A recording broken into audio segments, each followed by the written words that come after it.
This is Agnes Uhereczky from the WorkLife HUB, and we are at Zukunft Personal Europe Cologne 2018 at the fair. And with me are the corporate rebels, Jost Minard and Pim Demoret.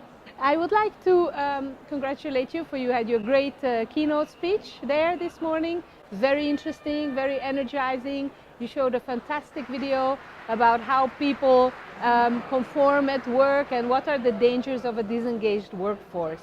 So you left the corporate world, you decided to, against all advice from your parents, to travel the world and find out the secret sauce of making amazing workplaces.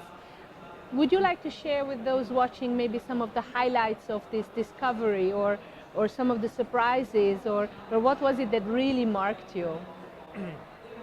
Thank you very much for your kind words. I think he was doing the presentation Yes. most of the time, so I also thought it was very good, first of all. And I would like to get one thing out of the way. I think it was actually our parents that were the only ones supporting us in this journey. Okay. So, I want to give them the credits for that. What surprised me the most, I think, about this journey is that when you think about very progressive workplaces, you would think instantly about maybe Europe or America, you know, Silicon Valley and all these tech companies being out there. What we experienced, or at least in my opinion, is actually that we didn't find the most progressive ones there, but the most progressive ones in Brussels. We found one, for example, but also in China. And the biggest one we found so far is a 70,000 people manufacturing company in Qingdao, China. We're leaving there, we're going there this Sunday, again for 1 week of investigation.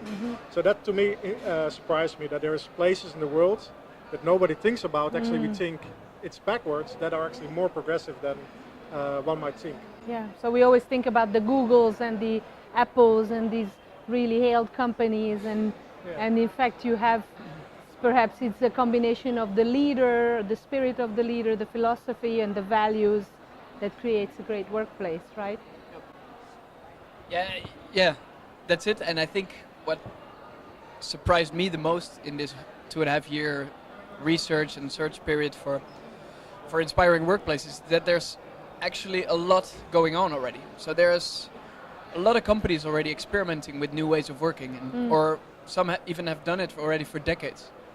There's research that underlines some ideas about this new way of working that show that it is better in terms of motivation or engagement in the workplace. Just a sad fact is that not many organizations will actually put it into practice. And we still tend to lean towards more traditional ways of working with command and control style practices in place. So the good thing is that it's already out there. The sad thing is that there still a lot needs to be done to actually get more traditional organizations to move towards that better way of working.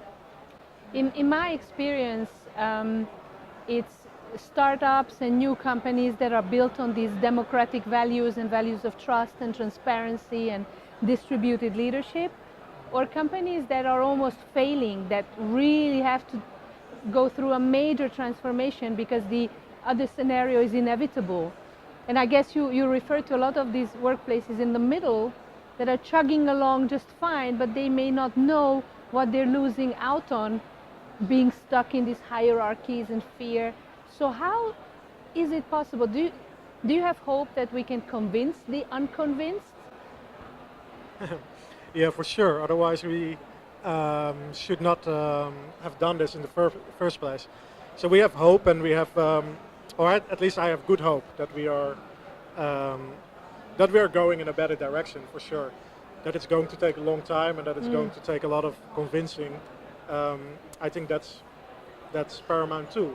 But like, we work hard for it, and you probably work hard for it too. So let's put all the strength together and build a big movement around the globe. So actually, work that sucks belongs to the past, and in the future, we think work should be more fun than it's now.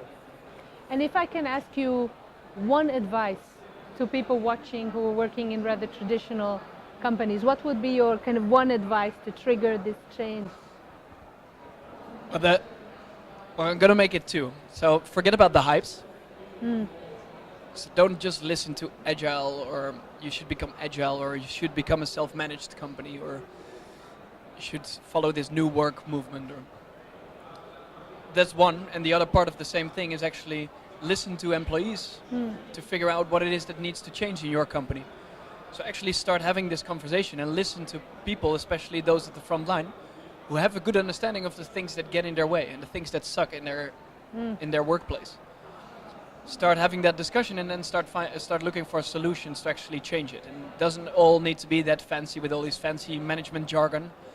Just listen to employees, sit down with them, and then start figuring out solutions together to solve these issues of frustration in the workplace. Yeah, because they will know and they will tell you if you listen to them. Yeah, there's just a problem that you have these consultants out there and the top management out there that thinks they all know what to decide for other people instead of just listening to what it is that employees want. Great. So I have glimpsed a little bit of this rebellious streak, and I think those watching as well, and hopefully many will be inspired to listen to you and listen and read about your research and your blog and get inspired about this new world of work. So thank you very much. Thank you. Thank you. And for more content like this, go on the English language blog of Zukunft Personal Europe, or also on our YouTube channel at the WorkLife HUB.